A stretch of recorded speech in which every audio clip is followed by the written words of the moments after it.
Кој фирми градат во центарот на Штип и зошто при тоа не се запазени законските одредби во врска со градба? Прашаа на прес од локалниот огранок на ВМРО ДПМН. Се наоѓаме на местото на кое непознат инвеститор почнува да гради зграда на имот кој неодамна од страна на компаниите Пелагонија Инженеринг и Техноинвест беше купен од општина Штип. Како што може да се забележи, парцелата не е оградена, дрвјата се исечени, а веќе се извидуваат и градежни активности. Поради тоа што општината е надлежна за давање градежна дозвола и утврдување на недостатоци при градба, повикуваме да ја информира јавност. Кој е носител на правото на градење?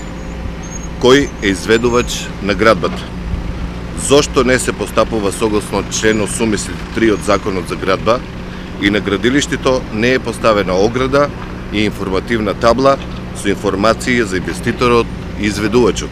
На обвинувањата од ВМРО ДПМН од општината реагираа со писмено соопштение. Општина Штип работи по законите пропишани со уставот на нашата држава и нема да дозволи криминал и беззаконие како што тоа беше во изминатите 8 години кога ВМРО ДПМН беше локална власт. Во споменатиот случај се работи за урбанистичка парцела која приватниот инвеститор ја купил од физички лица со површина од 396 метри квадратни, за што општината нема никаква надлежност. Согласно деталниот урбанистички план донесен во 2014 година, кога на власт бил ВМРО ДПМН, е извршено дооформување на истата урбанистичка парцела со 57 метри квадратни. Оваа површина може да биде дооформена единствено на сопственикот на останатото земјиште согласно Законот за градежно земјиште. Стои во соопштението од општина Штип. Реакции пристигнаа и од прозваните компании. Фирмата Техноинвест на посочената градежна парцела ниту е сопственик, ниту изведува било какви градежни работи.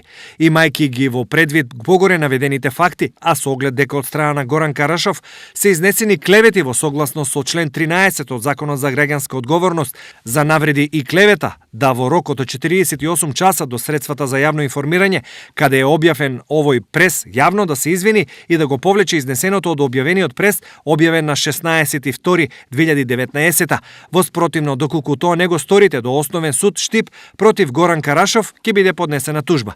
Фирмата Пелагонија Инженеринг има купено градежно земјиште од приватни физички лица, за што постојат и купопродажни договори.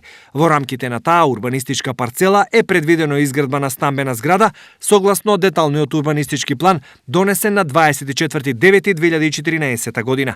Во моментот на веќе оградената парцела се вршат геомеханички истражни работи кои претходат на сите други постапки.